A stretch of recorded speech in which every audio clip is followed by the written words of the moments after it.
maybe not campaign in Wisconsin. That was a brilliant decision. Joining us now is America First Action Senior Advisor Sean Spicer, Salem Radio, nationally syndicated host. All right, I actually decide which person I'm going to ask the first question to based on who laughs more. Larry, you won tonight, but not by much. Oh, come on. Well, I'm just saying. I mean, your reactions are priceless, but, you know, it's now a new vast right-wing conspiracy. But the problem for Hillary is the Attorney General was clear. He's going to investigate the rigged investigation into her. That's problematic for her. Well, tell me about it. You know, in 2004, when John Kerry was losing to George W. Bush, he had a reporter with him as they were watching the returns. And John Kerry said, and I quote, "I can't believe I'm losing to this moron," close quote. They think even less of Donald Trump than they think of George W. Bush. They think of him as a racist, a fascist, a dictator, a moron, you name it. She still doesn't understand why she lost. Donald Trump and the Russians had nothing to do with, as you pointed out, her failure to set foot in the state of Wisconsin. Donald Trump had nothing to do with her arrogance in assuming the so-called blue wall would be there for her. Donald Trump and the Russians had nothing to do with her putting an unsecured server in her basement and then lying about it and destroying 30,000 emails that were under subpoena. She did that. She ought to look in the mirror. I can't believe the candidates are coming to her to even get advice in the first place. Why would they? You know, that's a good point. I wouldn't want it. You know, Sean, 2004 and 2016 had one thing in common that everyone overlooks. And that is the exit polls were wrong. The exit polls showed John Kerry was the next president and Donald Trump didn't win a state. And I remember I actually called then candidate Trump and I said, "You don't poll well. I don't believe this." And I told him the 2004 story. Dick Cheney called my radio show that day at 5:35 on Election Day, 2004, to talk to Florida and Ohio. My question is this. I think that the media started out their coverage Election Day. They were so happy because they thought they knew the answer. And then as the night went on, Sure did. You could see the significant change and shift in mood. And by the end of the night, it was just an outright funeral for a lot of these folks. They couldn't believe it.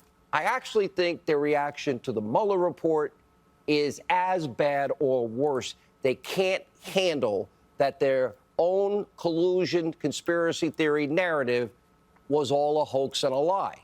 Am I wrong?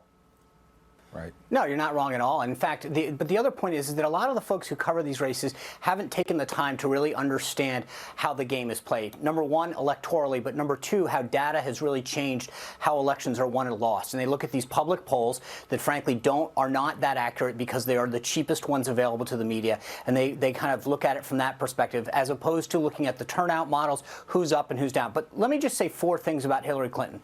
Number one, I hope she keeps giving advice to candidates. Number two, she didn't run a great campaign. Number three, it's not like this was close. It was 80 electoral votes, or just shy of 80 electoral votes in states like Michigan, Pennsylvania, all throughout the country that Donald Trump turned from blue to red. So it's not like this came down to a single state or one congressional district, Maine's 2nd district or something. This was a big win. But number four, and this is important, this is what Hillary Clinton said when she questioned what Donald Trump was saying. She said, "We've been around, meaning the United States, for 240 years. We've had free and fair elections. We've accepted the outcomes. We may not have liked them. He is talking down our democracy, and I, for one, am appalled." Then she sent out a tweet where she basically said Donald Trump refuses to accept this. By doing that, he is threatening our democracy. So at the time, the media was in an outrage that Donald Trump was threatening, is going to accept the outcome of the election, and this was undermining the integrity of our institutions. And yet no one has a problem right now with Hillary over and over again undermining the outcome, which is not in question. All of those states Trump won because he ran a better campaign. But here's going forward, Larry. There's now going to, let's say it's crazy Uncle Joe.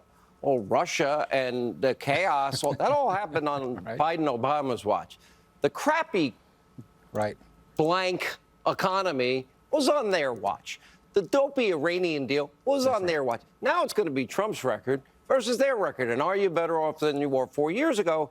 Add to that, you know, how do they justify what they did for 8 years and compare it to the incredible record-breaking success we've had? You know the answer to that. They scream racism. They scream sexism. They scream xenophobia. They scream homophobia. That's all they've got. This has been a great economy. Donald Trump has delivered what he said he was going to do. Obama gave us the worst economic recovery since 1949. Not a single year of 3%. We had 3% last year. We got 3.2% the first quarter, so the economy is rocking. Out will come the race card, the sex card, the gender it card, already did. because that's all they've got. I actually have the proof, and I'll play it next. I got to let you both go. Good to see you both. Thank you.